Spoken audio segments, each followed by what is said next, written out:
Hi everyone, my name is Amira and this is a new tutorial on leather. I did make a bound buttonhole tutorial in the past, but I found another method which I'd like to share with you. Now, I'm not a leather expert, I'm kind of self-learning by unpicking old garments, experimenting and gathering bits of information wherever I can. And I have seen this method of sewing buttonholes being used in a lot of the jackets that I've come through. It actually might be easier than the previous method. It gives a less bulky buttonhole and less prominent one. It's more subtle, and sometimes that's what you want. And in the second part, for those who are interested, I'm gonna address some specific details about buttonholes, in particular the raw edge on the facing of the buttonhole, and whether it can be improved. Anyway, I'm going to stop boring you and let's get into it. So, if you want a buttonhole with the measurements X by Y, you will need 2 welts, and the measurements, you can calculate them by the formulas on the screen, and that's it basically. First, we interface what we need to interface. That depends on your garment. Usually it's the main piece, the facing, and the welts themselves. For today's example, I will need 2 welts with the measurements 4 cm by 2.7 cm. Draw a rectangle with the measurements of your finished buttonhole, which in my case is 2.5 centimeters by 7 millimeters.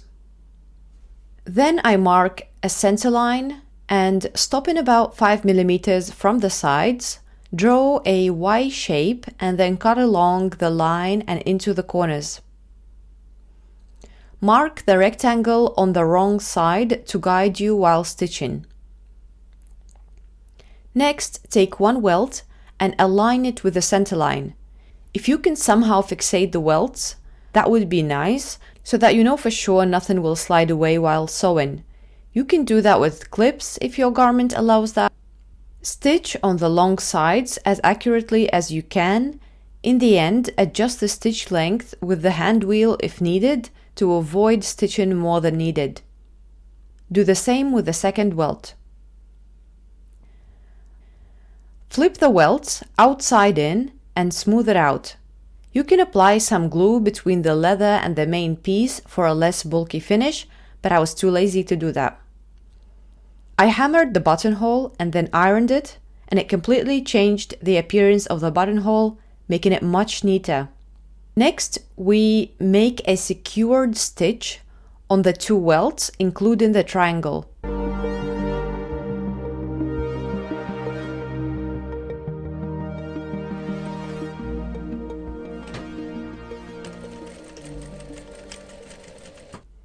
Now fixate the main piece with the facing.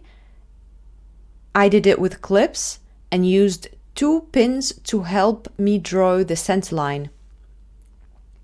This line will serve as a guidance. We need to draw a rectangle on the facing, but smaller than our main buttonhole. I reduced the measurements by 2-3 millimeters width and lengthwise. Then I cut the rectangle out.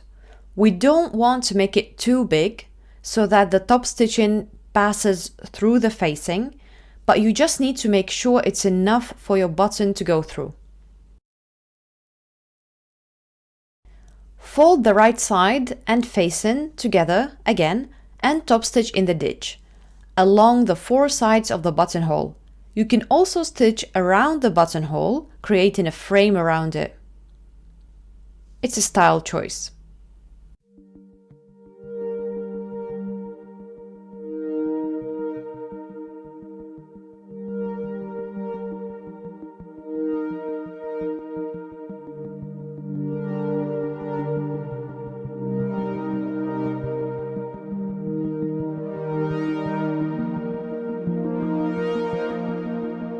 And that's it. The buttonhole on leather is ready and it looks neat and delicate.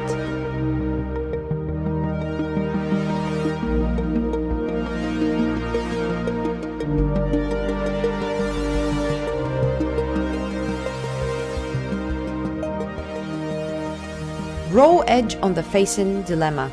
So I received this comment on my first tutorial on buttonholes, which said, I'm wondering if you could deal with the raw cut edge on the inside leather by cutting it before sewing and rolling over the edges using contact cement to hold it, which is something I thought about before, since the raw edge did bother me too. I agree. Now, of course, it's not a necessity, and the raw hole can look nice too if you cut it nicely.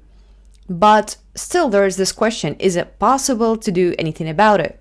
Now, I found an old buttonhole I've sewn a long time ago, and it actually had the side of the hole, the inner side of the leather, tucked in using some glue, and it worked. I think it worked because the buttonhole was wide enough to allow me to fold the leather, glue it, and top stitch it. Because when you have a narrow buttonhole, you will literally have 2-3 millimeters to fold, and it will be extremely tricky. I tried to fold another frame this way and it looked horrendous. But probably with some practice, you will be able to do it better. But is it worth it? It's going to increase the bulk of the buttonhole and it will take more time. Now, I came with some kind of compromise option. I don't know if you can see it well on the video, but I folded the leather along the lengths and left the width side raw. I'm just going to demonstrate an example.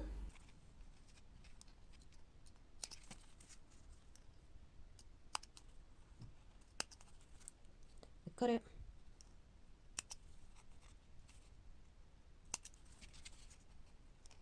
I cut it like that, okay, and then I put some glue in here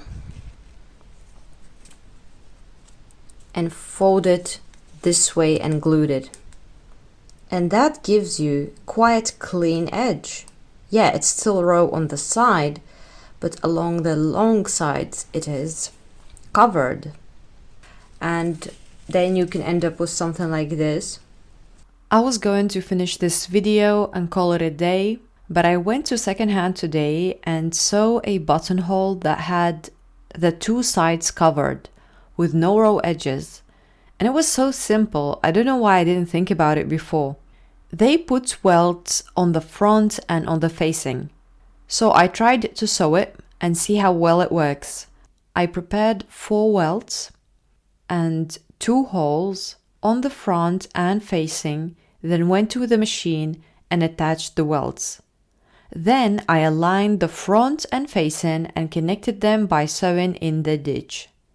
And this is the result. Both sides are covered. And what do I think? It is functional, it does the job, but it's bulky compared to the buttonhole that I made in the beginning of the video. It might grow on me, I don't know, but the one with the raw edge feels lighter and less thick. Even in the jacket that I saw, they only made 1 buttonhole this way, the one that was on the collar, whereas all the other buttonholes were made with the raw edge on the facing.